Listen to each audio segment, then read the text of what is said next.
Okay, so I'd like to welcome Dr. Enekwizu. She's a research scientist for the Aerosol Processes and Observing Systems Group at the Brookhaven National Laboratory.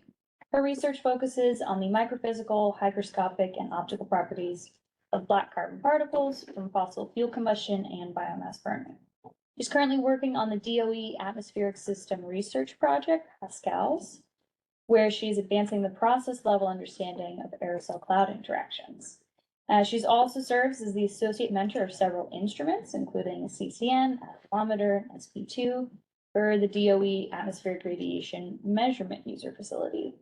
Ogo received her bachelor's in engineering and chemical engineering from NAU in Nigeria in 2009, and her master's of science, also in chemical engineering, from the University of Houston in 2013. After 3 years in industry, she returned to school and earned her doctoral degree in chemical engineering at New Jersey Institute of Technology in 2020. So with that, I'll turn it over to Ogo. Thanks, Megan. Thank you for having me. It's great to be here. So today I will be sharing some of the work I've been doing, investigating atmospheric aging and impacts of black carbon. So I wanted to start with some quick overview of the department I work for at Brookhaven National Lab.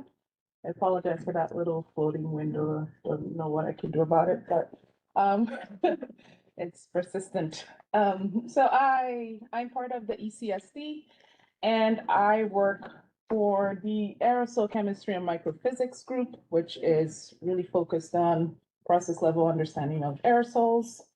And also with the aerosol-related infrastructure, that's the measurement side of DOE called ARM, atmospheric radiation measurements. And what you see there in the picture is this shipping container contains a bunch of instruments, and this shipping container gets sent pretty much around the world. And measurements of aerosols are made depending on the particular campaign interest for whoever is proposing this. So I work for both groups, in one side as a scientist, and on the other side as a measurement specialist for the instruments that Megan called out in my intro. Other parts of the department involve themselves with cloud processes, modeling. We also have a group that looks at terrestrial ecosystems, and one that's also involved with tracer technologies. And since I work with aerosols, it's a little bit redundant in introducing this to this particular group of people. But a number of times when I give these presentations, it's usually to students or to people who are not really familiar with aerosols. And that's why I have this simple introduction of what aerosols are and some SEM images of what common aerosols look like. So volcanic ash from volcanoes, or biological aerosols like pollen, some marine aerosols like sea salt, dust, and black carbon, which is the type of aerosol that I focus primarily on and study. And another image I like to show is this, which is a NASA image, but I thought this was a really, really cool graphic just to show the how aerosols are ubiquitous. And students love seeing this image. I thought it was just amazing. But it pretty much shows a particular day and the prevalence of different kinds of aerosols, from wildfires and hurricanes and typhoons that were developing in different regions of the world. And for this particular case, they were looking at just sea salt, black carbon, and dust around August of 2018. And this image was called Just Another Day of Aerosol Earth, which I thought was a great moniker for what's going on here. But well, aerosols are everywhere, and of course, I will be remiss if I don't point out that they have significant health impacts. Air pollution during the Canadian wildfires, it was a very interesting period of time, and there was a renowned interest in how wildfires actually affect your health.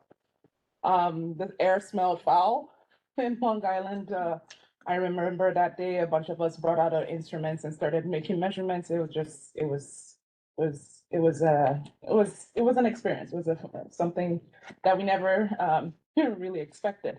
And then I saw some people who were jogging, which I found really weird. Like, why would you jog under such foul, smelled foul? The air made it into the building, so and we were all wearing masks up inside our buildings, and people were jogging. I didn't understand that.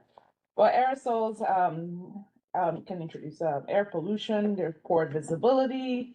I thought this image was taken before and after during the pandemic. And it just showed how the air quality cleared up significantly. This was in India when people were stuck at home. And then there's been some studies that show complications that are associated with aerosols and our health, particularly respiratory and cardiovascular. And one particular study actually saw that pregnant mothers, you have those aerosols actually make their way through the umbilical cord to the baby, which I thought was terrifying and fascinating at the same time. So aerosols do affect our health. But most of my focus is on how aerosols affect our climate.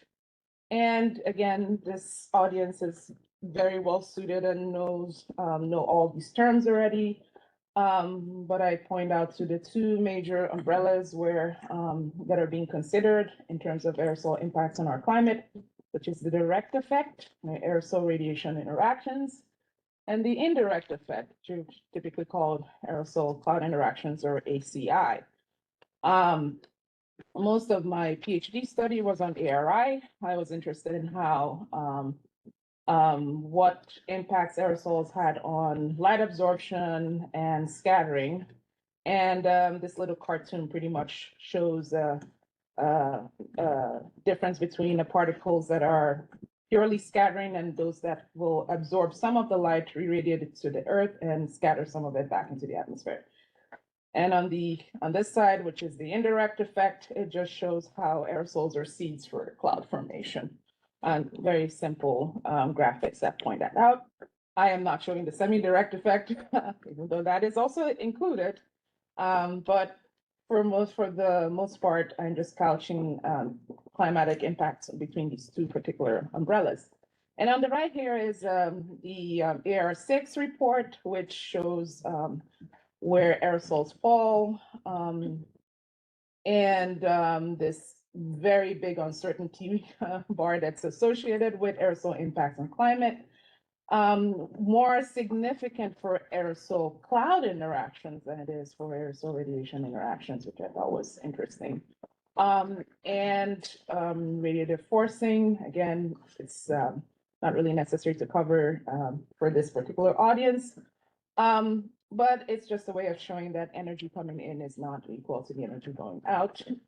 More often than not, we have a warming effect, so the energy coming in is greater than that's what's going out. And one of the reasons why there's such a huge uncertainty associated with aerosols is because we have a variety of aerosol species, as you saw from those images I showed for the different types of aerosols that we have.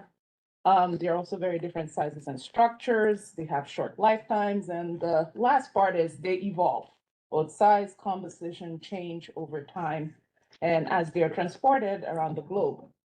And so for the particular aerosol that I'm interested in, it's called black carbon or soot, atmospheric soot.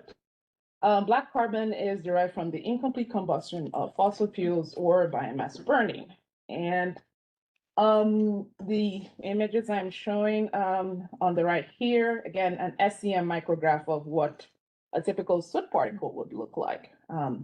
Particle size range from about 50 to 500 nanometers. As you can see, it has a very complex structure. It's not spherical, it's not a cube, it's something. It's really an aggregate, and it's made up of tiny spheres that are arranged in a specific configuration. It is chemically inert. It will not react, but it will provide surface on which reactions can occur for other adsorbed or condensed organic species. It is hydrophobic. In its pure form, it will not It will not uptake water. So it is a very poor nucleus for seed for cloud activation. And by far the most important thing or the major thing about black carbon is that it is light absorbing. It strongly absorbs light across the visible wavelengths.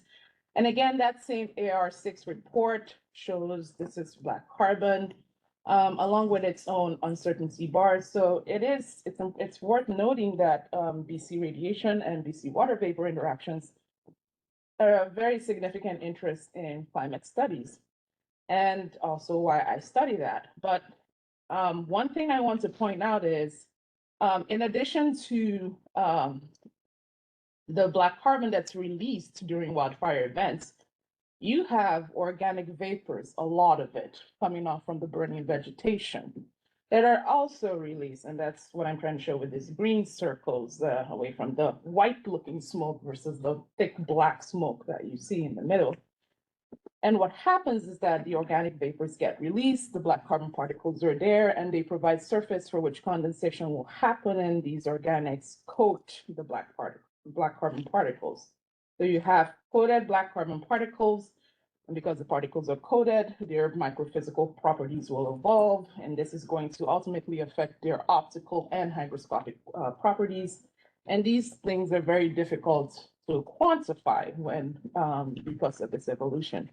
And that's primarily what I have been studying during my PhD, my postdoc, and in my current role at Brookhaven, is really trying to understand black carbon aging and their associated impacts.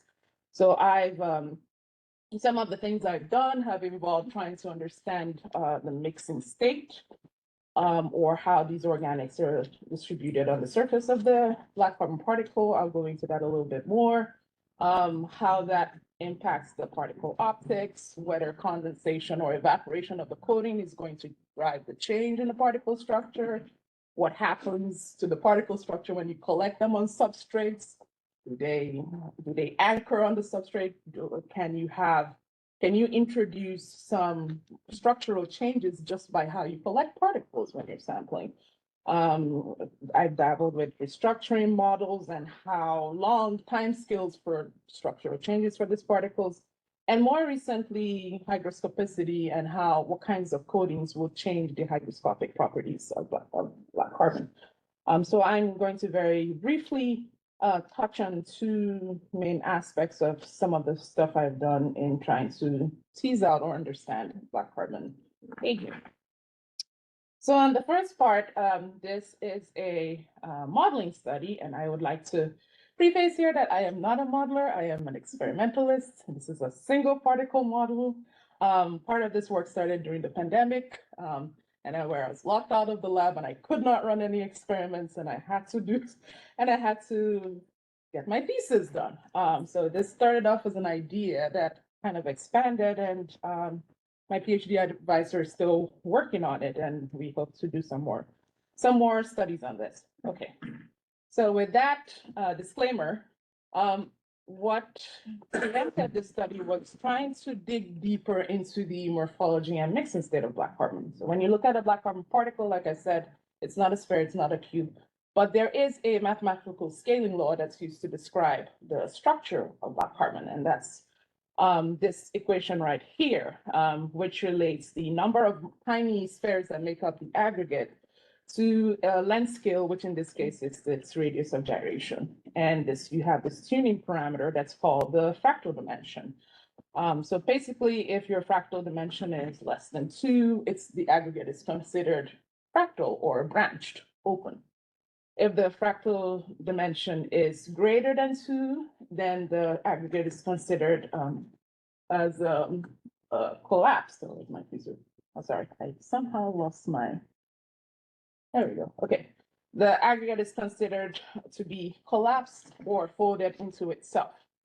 But typically, model representations are spheres because that's just a lot easier to work with, unless you have a crazy model like Nicole Reamer, who actually looks at things on a particle scale.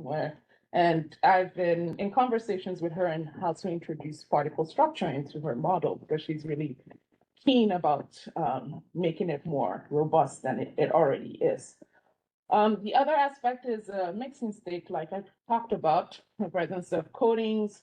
They're usually described into three different sets. You have the external mixing state assumption, where you have individual species in different particles, shown here with this very simple cartoon, or the internally mixed particle, where you have different species present in the same particle, uniformly mixed together, or a very common core shell assumption, where you have your black carbon core, and then you have a shell of coating around it. Each of these assumptions have their own deficiencies and come with some caveats. But for the most part, I think it's been largely shown that the well-mixed internal case does not work because it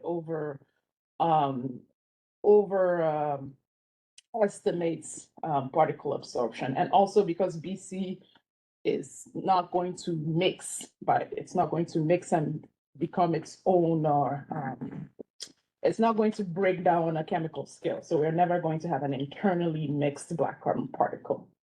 So moving on, a particular study I did before, we investigated how coating distributes itself on the surface of the aggregate. And we found out that for some of the coatings that we used in this particular study, we required a significant mass of the coating to cause the aggregate to collapse. We did our experiments. But for another range of coatings, very little coating mass and the particles restructured immediately, structure collapse. So we came up with a hypothesis that the way the coatings distribute themselves on the surface of the aggregate was what was causing this very different behaviors and particle collapse. In one case, the coating is very uniform around the surface of the aggregate. So you have a surface tension forces of the coating spread across uniformly across the entire aggregate. In the other case, we came up with this assumption that you have the coating preferentially condensing in the junctions between the monomers that make up the aggregate. So you have all of that, those forces acting on those junctions, which essentially folds or breaks the aggregate and makes it fold into itself. So seeing that we had these vastly different responses in particle structure based on how the coating was distributed, we started wondering if it could also lead to differences in their optical properties. Would it matter? And then additionally, what would happen if this coating was placed on distributed that way on a fractal aggregate versus one that was more collapsed? Was morphology going to introduce some sort of effect, or would it even matter at all? So that's what motivated this particular study. And when we started this optics and modeling approach, where this is our parameters of interest were really the absorption and scattering cross sections. And for this, since again, single particle model, I was using discrete dipole approximation. And this particular model is just it's a numerically exact way of computing optical properties, where you can approximate any shape as interacting dipoles. And it's great for representing any arbitrary shape, and given how complex the shape of soot was, this was perfect to try and mimic or represent the aggregate and the coating that we're placing. So this is a cartoon showing this is what the aggregates look like when we generate them in the lab from our SEM images, and this is a representation of it in dipole form. So we have each monomer is about 28 nanometers in diameter, and my dipole size is a nanometer. And you can make it finer, but the finer you make it, the more computationally expensive it becomes, and it can take weeks just to get through one simulation. But pandemic, I had time, so I decided to dive into this. So what did I get? So first I started looking at just the bare aggregate. I picked aggregate size above about 40 nanometers, 40 monomers, and based on the aggregates we generated in our lab, that corresponded to about 150 nanometer mobility diameter particle. Okay, and so here I'm showing the absorption cross-section as a function of the fractal dimension, pretty much how compact it's getting. So start a fractal, end up collapse. And in the case of absorption, there's not much of a dependence on morphology. So there's a very slight increase in absorption, very minimal. But for the scattering related properties, we found that the collapsed aggregates would scatter more light than a fractal or branched open aggregate. And that was one of the, because of multiple scattering effects, enhanced interactions when the aggregate folds into itself when you have spheres in closer proximity between each other. So light scattering was strongly influenced by changes in morphology. Then started to look at the effect of the coating distribution. Like if the coating is placed around uniformly, or if it's fixed in only between the junctions of the monomers, would that make a difference? And so again, here is the absorption cross section. Now this time as a function of the coating volume fraction. 0, no coating, 1, well, we can't get to 1, we still need to have some black carbon in there. So it runs to about 90% coating volume fraction. And what it really didn't matter whether the coating was uniform or in between the junctions in the case of absorption. There was a very slight, very minimal difference for low coating volume fractions, but as the coating got thicker, it really didn't matter. And now I'm involving here both the morphological changes and coating volume fraction. So bear with me, there's a lot going in here. So what I have right now is a ratio. So it's just the cross-section calculated if you have a coating placed in the junctions versus that placed uniformly across the aggregate. So if it's 1, it really doesn't matter which way you have it. If it's less than 1, then it's driven. Then if you distribute the coating uniformly, it matters more. If it's greater than 1, if it's in the junctions, it matters more.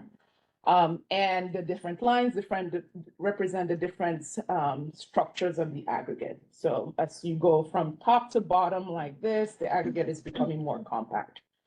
In the case of absorption, again, you see there's really not much of it. It didn't make much of a difference, especially at the low coating volume fractions. And even where you see this dip, it's still not much of a significant change, just barely anything. So again, in the case of absorption, it really didn't matter how the coating was distributed. It would not change much. Whether it's in the ring, it's in the junctions, or uniformly. Morphology and coating distribution did not play a significant role on absorption. Scattering, again, we have scattering here as a function of the coating volume fraction. It's a little difficult to see if there's a difference, but in the case of scattering, it seemed to matter if the aggregate was fractal or if it was collapsed. Again, this is same ratio now for scattering as a function of the coating volume fraction. And here you see that for very low coating volume fractions, there's really not much of a difference. But there are different trends between whether the aggregate is more fractal or whether it's more collapsed. As we keep on piling more and more of the coating on the aggregate, if the coating is distributed in the junctions, it enhances the scattering of the soot particles. But if the aggregate is collapsed, it really didn't matter. So pretty much the fact that the aggregate was collapsed was diminishing the effect of how the coating is distributed. So it gets to a certain point, it really doesn't matter. The coating is so thick, it would not. But if the aggregate were fractal, then it would make a difference. And this was actually a lot more significant when I looked at a symmetry parameter, but in the interest of time, I don't have those plots here. So for this very rudimentary study that I did, I found that there is a difference in the coating, how the coating distribution affects light scattering by soot aggregates. And it would depend on whether it's fractal or compact. And also the collapse of the aggregate would diminish the effect of the coating for certain optical properties. So this was my little foray into particle scale modeling. But now I'm going to move on to stuff that I am very much more familiar with, which is running experiments and doing experimental studies. And so I will switch gears to activation properties, which is something I recently started doing while at Brookhaven National Lab.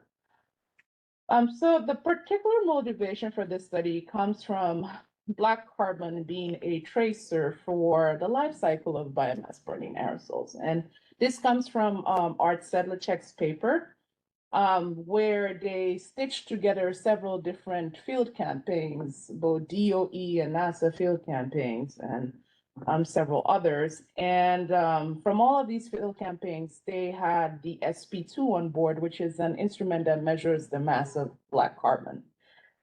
And from all of that data, they were able to paint a life cycle from the measured mass of black carbon as a function of the distance from the fire and the age of the plume.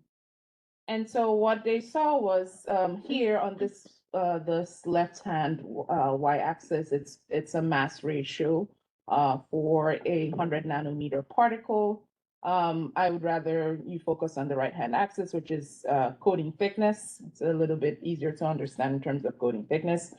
But what they observed was in the local regime, and they classified these three regimes into local, regional, and global, depending on whether you're thinking in terms of spatial or temporal distance from the fire. In the local regime, the particles, they're emitted, they acquire a lot of coatings, they become very thickly coated and get coating thicknesses up to about 100 nanometers, really, really thickly coated. And that just lasts for a few minutes to a couple of hours. Then the further you go from the fire on the regional scale, or again, hours to days, you get to a point where it's kind of stable almost. There's not really much change in the coating thickness. But the interesting thing was the largest portion of this, which they classified as the global regime, which went from days to weeks, there was this gradual decrease of the coating thickness. And until it got to the point where the particles pretty much were just about the same as they were emitted from the fire. So the coating thickness dramatically decreased. So there were a lot of theories thrown out about what could be causing the coating loss. And if you think of it as a gradual process, one of the things put forward was there was some photochemistry going on. There was a breakdown of the coatings, and that's why there was coating loss being observed for these particles on the global scale. The other thing was for particles that are entrained in the boundary layer, then you have to start thinking about the impacts of clouds.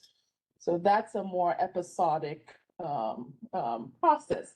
And that's what brought me to Brookhaven to study a situation where clouds could be introducing, oh dear, I think I should, sorry, low battery. Wow, that was unexpected. My charger's in my bag. Oh, you want me to go grab it? Oh, it's right behind me. Okay. I'm sorry about that. I just it just popped up. It goes sleep. Your computer kind of eating a bit. Sorry, but Yeah, far. oh yeah, Oh, wonderful. it's a very low table.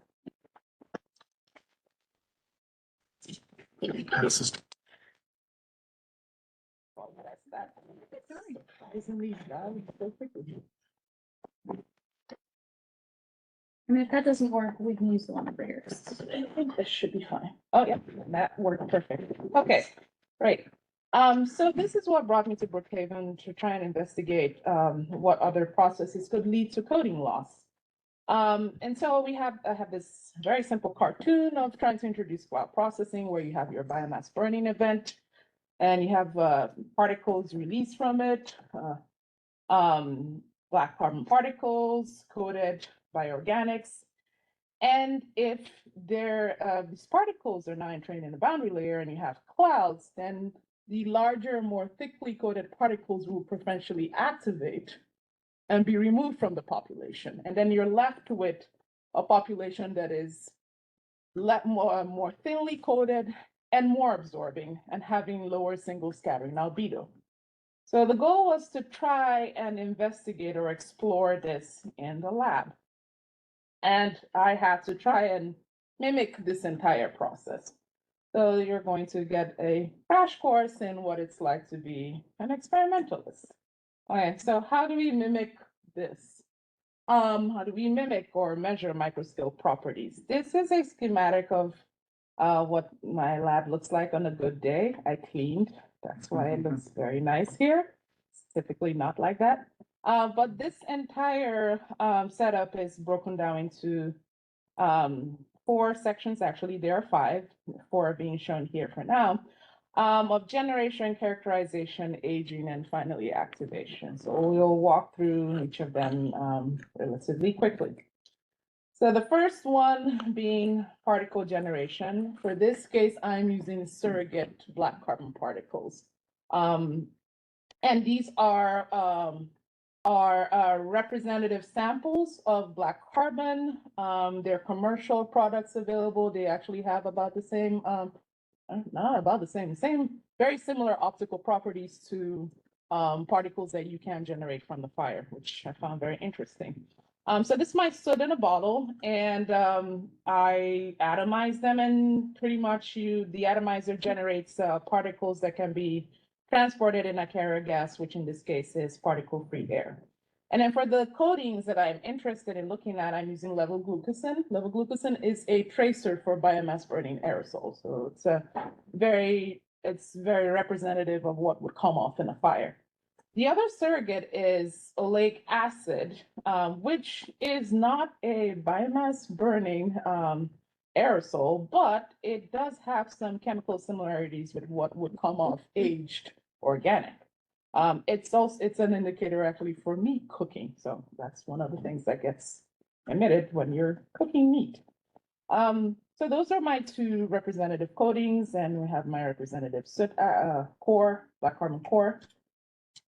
And then the particles need to be characterized. So this is a combination. You hear SNPS a lot of times. Well, this is what the electrostatic classifier looks like that actually helps you generate those particle size distribution. So this is the particles pretty much are coming to this instrument. They get imparted a charge, and then they're separated based on their mobility in an applied electrical field. So particles of a certain mobility will have a certain particle diameter, and that's how you get separated or classified. Then I also have what's called a centrifugal particle mass analyzer, which sorts particles by mass. Mass is an intrinsic measurement. There are no assumptions there, which is great.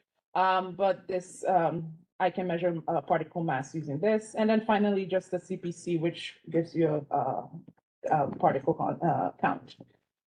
So for this particular surrogate, this is what a typical number size distribution looks like.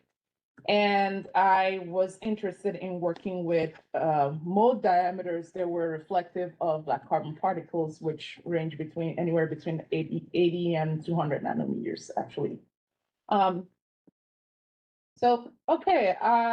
This again, still characterizing the particles. This is a sample mass distribution for a selected diameter of about 150 nanometers.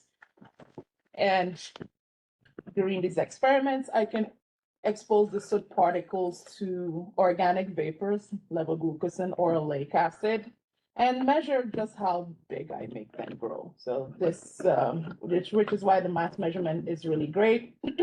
Because I can quantify how thick my coatings are and how thick I want them to be for these experiments. So in this case, I have about a 6 times mass increase here for this particular particle. And then finally, since I'm interested in seeing how clouds will affect the properties of these aerosols. I have a CCN, which gives you a measure of the hygroscopicity of the particle. And this is what a typical supersaturation curve looks like. It's a sigmoid. And from this, you can determine the critical supersaturation, which is about 0.7%, showing you that black carbon is hydrophobic because you will not have about these high supersaturations in ambient atmosphere, usually about 0.1 to 0.3%.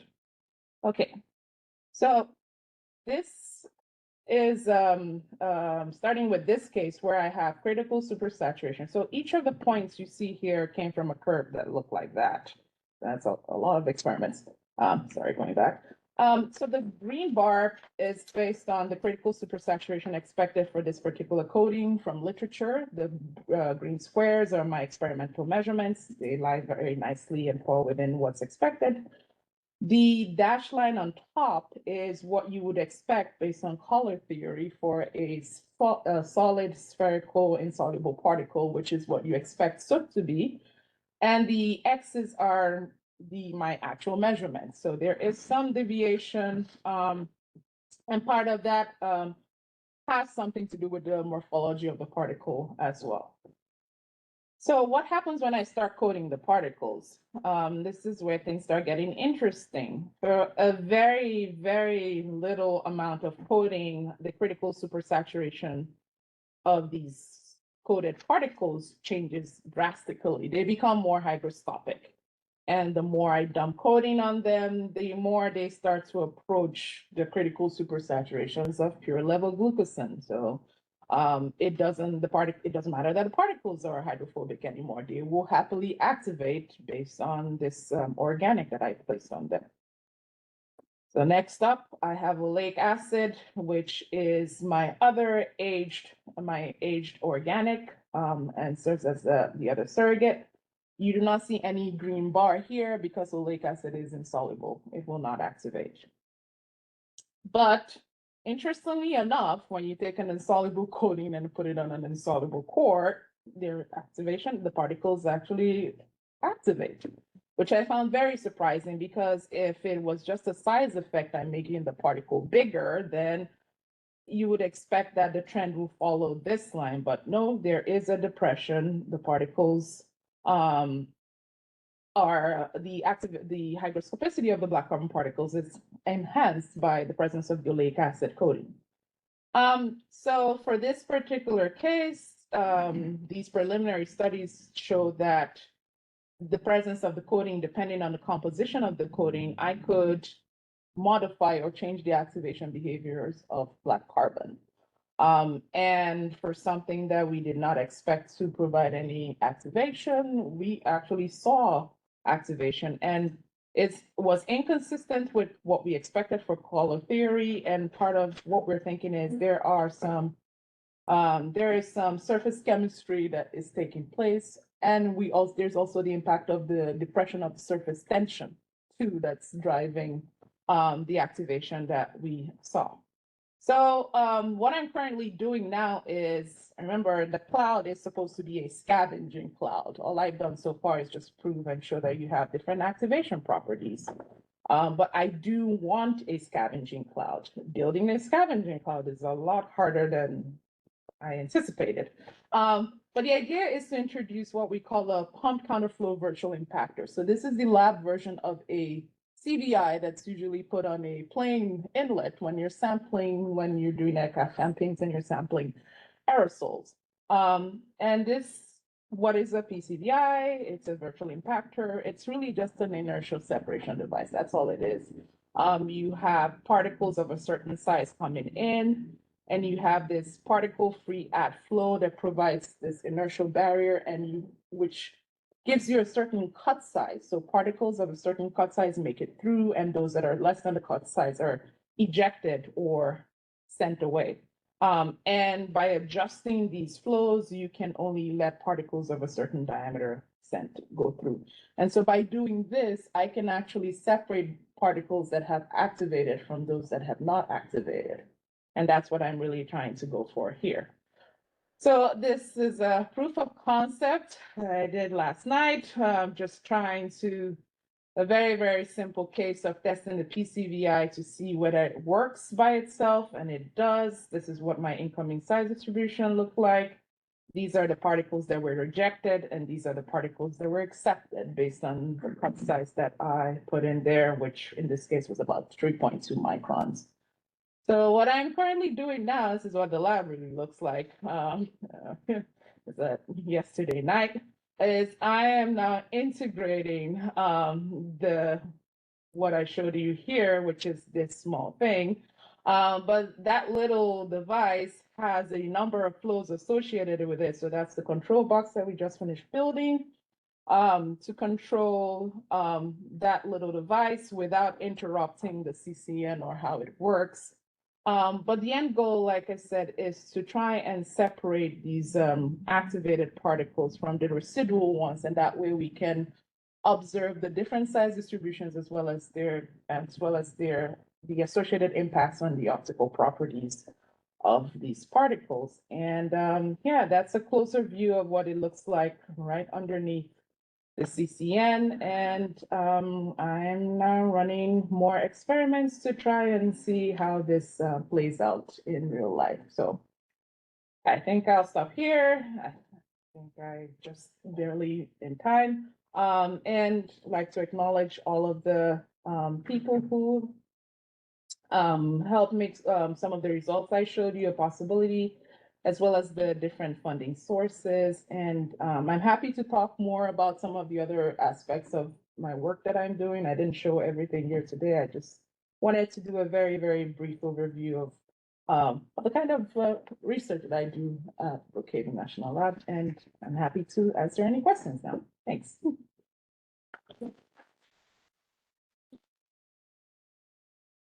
We definitely have more than enough time for questions. We have some claps as well from the web. Oh, yeah.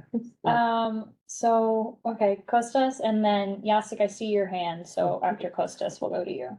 So I have a lot of questions. I will stick to the two easy ones, and then we can discuss some other things later. Sure. So one thing is the oleic. Oh, funny, my corrector made it police acid instead of oleic acid. So by the oleic acid activation, couldn't it be that you just create a micelle and then the hydrophobic chain bonds with the black carbon, and then preferentially the carboxylic acid stays outside, so it becomes more soluble than expected? That's a great comment, and that was one of the ideas we threw around back then. But it was the thing was how much will that always repeat as you get this coating thicker and thicker and thicker? Because some of the chemists argue that that would only apply on a monolayer level, but the thickness of the coating I had was going to pretty much diminish that, because I started asking, could it be memoryless? Maybe it doesn't remember what it had at the base, and then as it starts to repeat and repeat and repeat those units, could that be the reason why I'm seeing the enhanced hygroscopicity? And Maria, who is our resident chemist, as well as some of the other chemists I talked to, we're very skeptical of that idea. So yeah, and the other thing was I tried stearic acid, which is just the saturated version of this, and it had the exact opposite effect. It completely shut down activation of the particles, just zero. Right. So the stearic acid will fold within itself easier. So that can make a big difference. Especially if you have the fresh black carbon that is still in a non-collapsed state, so there is more surface to act on. So I'm not necessarily surprised about that. Well, in this case, the carbon was, well, yeah, the carbon particles were collapsed, but the same thing happened with the branched carbon as well. So I don't know if morphology is, how much of a role morphology is playing in the response for oleic acid. I just thought it was a very interesting. If you are in this plot, and you compare that plot with the previous one you had with the level of glucosan, yeah. glucosan, after the initial kick go downwards, this one keeps going down. It keeps going. While we are in the other case, it is parallel to your gray shade, which means that there is something happening right away and then it ceases to continue happening, but it survives some functionality. So I wouldn't dismiss the monolayer, the micelle idea, even with more than a monolayer. Yeah. And yeah, I'm a chemist, so. Oh, good. Thank you. So it's not. I've had so many contrasting views about this. Yeah, Like, it's an interesting thing, yeah. And the other question is very easy probably to answer. Have you tested sulfate coatings instead of organics?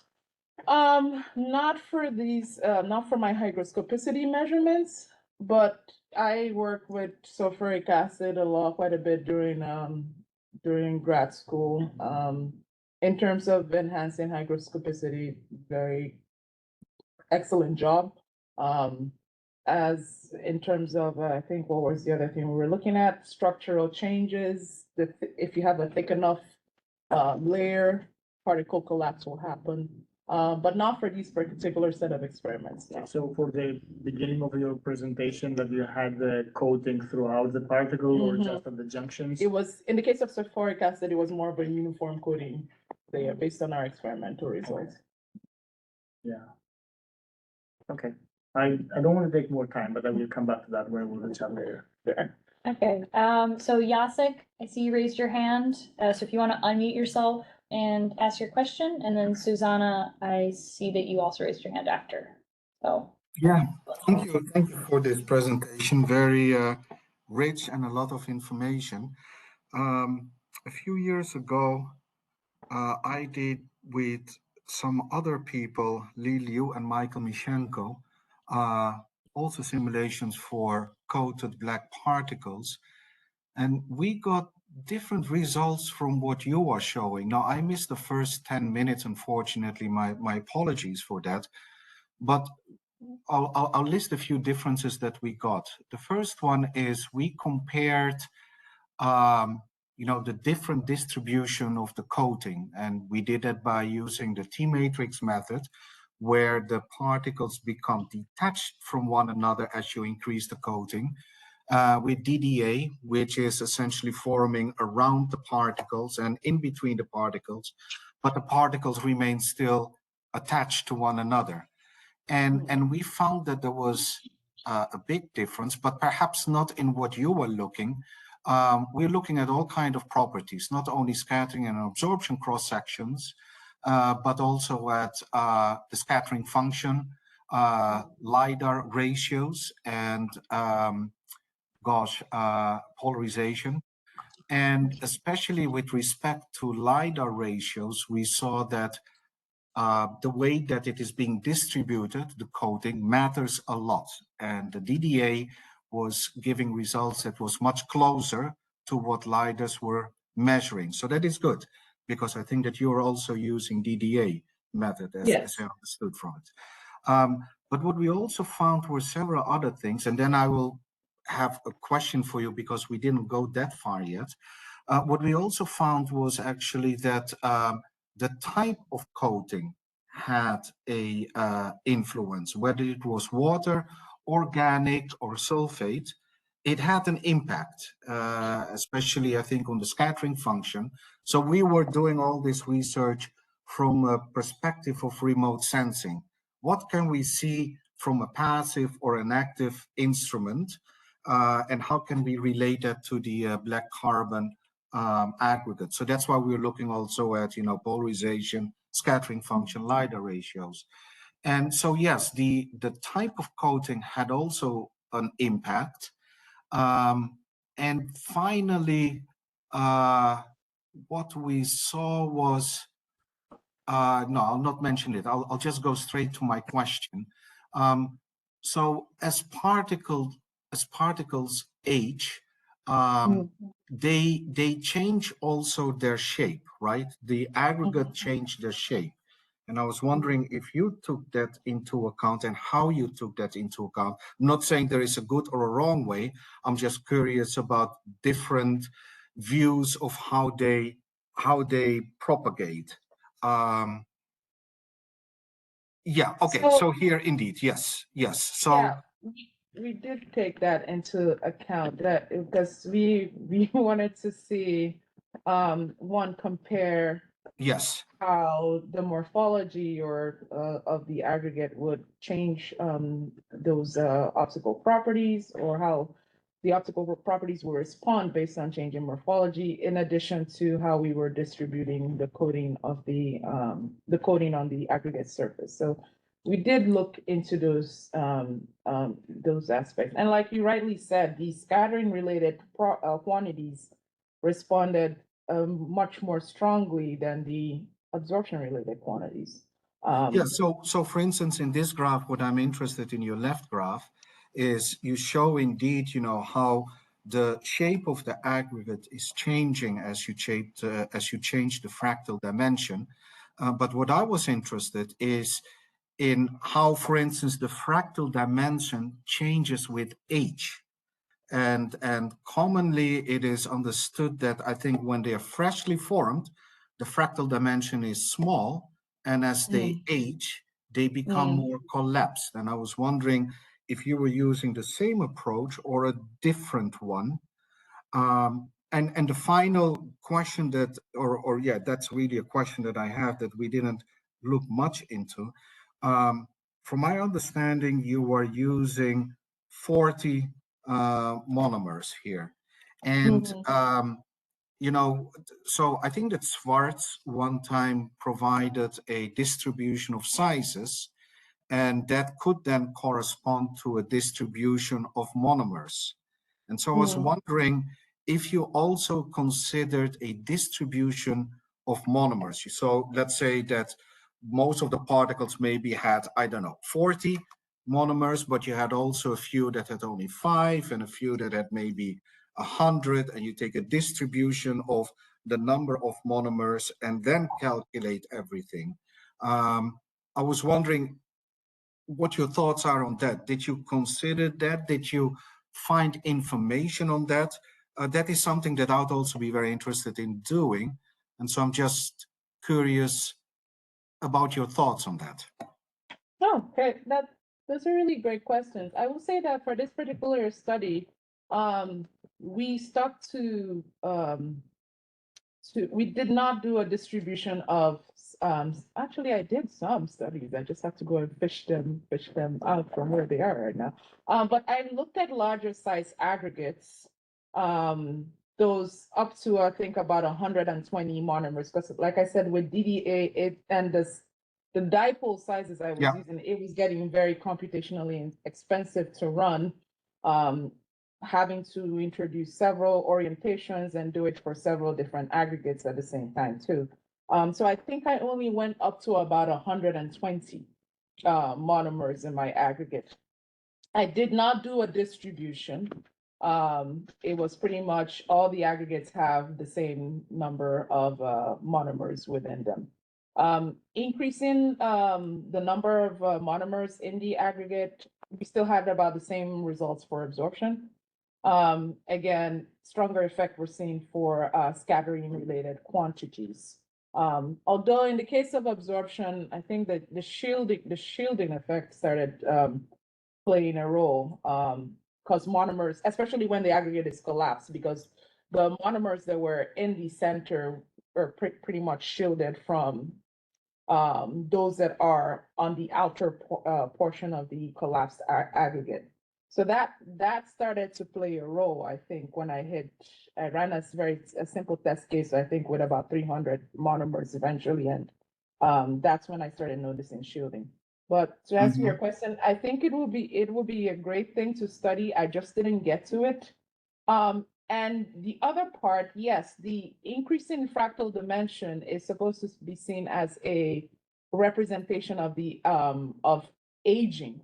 And that's something that I'm still working with my PhD advisor, Alexi Kalisov, and trying to understand the mechanics of that collapse as we add coatings on them.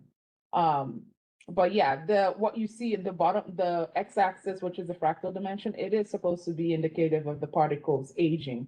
That's what's supposed to be associated with the collapse. The time scale of it, though, I think I'm trying to remember all the things you said, but if you mentioned something about time scale, that would depend on the kind of coating you're using, but I believe it's on the order of, for some of the preliminary experiments that we did, we found out it was on the order of seconds to minutes for Yeah, particle collapse to happen. yeah. So for the perspective of Experiments. climate or remote sensing, you would not see That's- much of the aging They're not going because to, yeah. you're going to see aged particles. Last comment, by the way, again, very nice presentation. One of the graphs that you showed was also mentioned for oracles, and that was a surprise for people. And that is, previously what people were thinking was that as particles age, that their coating was becoming larger. And in this graph, you're showing that it is becoming smaller. And that was indeed also observed for oracles, where I participated in. So for us, that was kind of a surprising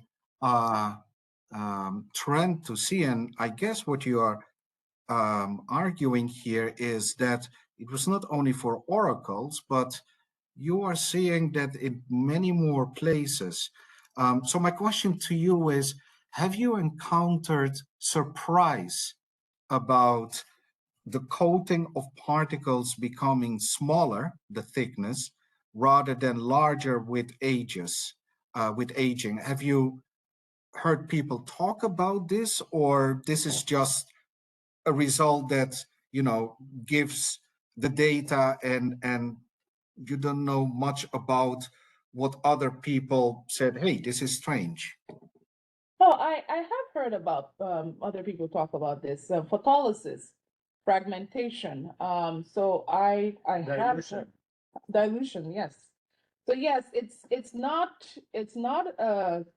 surprising that the particles as they age will lose some of their coating. It's not something that is out of the blue or far-fetched. It is very possible. It's because of either of these processes that I mentioned. So it can also happen that the particles as they age will lose some of their coatings. I think we're gonna move on to Susanna's thank you. question. She's had her hand up for a while. Thank you so much, Jacek. Susanna, you have a question online? Hi, I have 25,000 questions. Ogo, that was so good. You are so good in explaining stuff, even so that's out of our wheelhouse with these lab studies and instrumentations. It's just so nice how you present it, and it's really easy to understand. Thank you so much for that. Thanks. In a way, we all do exactly the same stuff, right? We do it at very different end of the scales. You look at these details, and we in the climate model, we do exactly the same, but in a way simplified in some cases. Sometimes we have quite some details we look at in how we think models, and and even if we don't represent a process, we have a parameter for it or constant or something. In a way, we do exactly the same. And just because you have this plot here, I don't know if you know Chloe Gao. She is in touch with art because she's a modeler. She is now in China, and she did her PhD at GISS, and she uses the GISS model, and she looks exactly at that, like how the aging plume of biomass burning, and we see the same thing in our model, that the coating thickness is changing through evaporation of organics. So, but just that as a side note, and also note to Jacek that even in our model, we get shrinking coating, so it's quite exciting. But my comment is just very general. Is these details and how mixing state is evolving, how it is represented, how it changes, impacts optical properties, how it changes cloud activation is exactly what we do as well. And I think it would be really cool for you guys to think a little bit like, sometimes, we can't do the details you guys do, but we can answer the question if something is relevant for climate. Is a certain process, does it really matter? Is this very important or is this less important? And so I think there's a lot of power to like communicate and to work together on these things. And I know you work with Nicole and what her model does, we are not able to do, but we're able to do some things. And I think, I want to put that a little bit in the head of not just you, also Brookhaven people, that if you have a question and you wonder, just shoot us an email and we can try that out in the model. We can see if we change that parameter, if we make something that is more representative to what you're finding, what is really that effect on climate?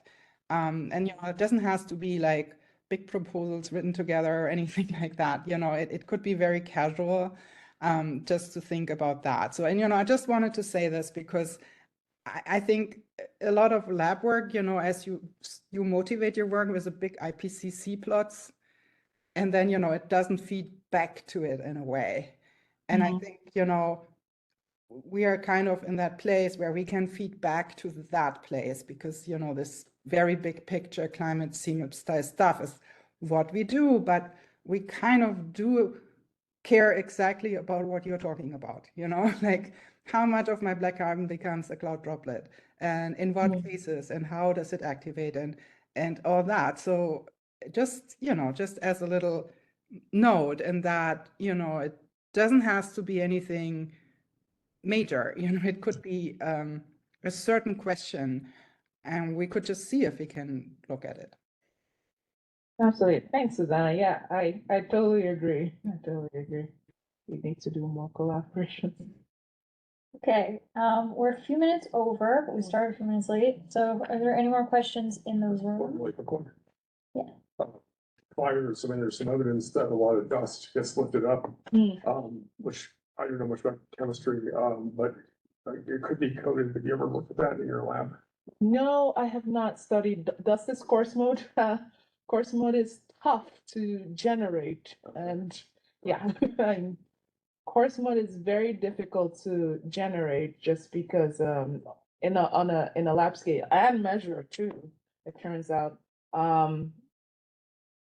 just particularly because any form of benzene, you lose all your particles immediately. So trying to set up something where you can generate, characterize, and measure coarse mode is really, really tough. So I haven't looked at dust yet for those reasons, but I hope to because it's also an absorbing aerosol. Right, it doesn't absorb as much as BC, and maybe just like you say, the particles are really big. They're big. Not as many of them compared to black carbon, so maybe it's less important. No, it's very important. There's actually a huge interest in the influence of coarse mode aerosols and dust and biogenic primary biological aerosol PBAPs, I think that's what they're called. Those are and marine. So those are the three major coarse mode aerosols that are being looked at. But lab scale studies are difficult, which is why I have not attempted that. My quick attempt to generate coarse mode aerosols failed spectacularly, but I've not given up. So hopefully I will revisit that sometime soon. But very important and have a very significant contribution. I think Jasper Koch is like the leading person on dust. So yeah. Yeah, I mean, that's what this message is. There's a lot of coarse mode stuff that's up there that we haven't accounted for as well. Yeah, absolutely. And we're trying to do some of those, like the AOSs are also equipped with coarse mode measurements, and they're trying to expand on that. So there's more data or more data streams for coarse mode too, but it's still a lot of things are still in their early phases, but we're hoping to build a much more robust measurement system for that. So going forward. Right. Thank you. Okay, there's no other questions. We give another round of applause. That was. I always love learning about the lab.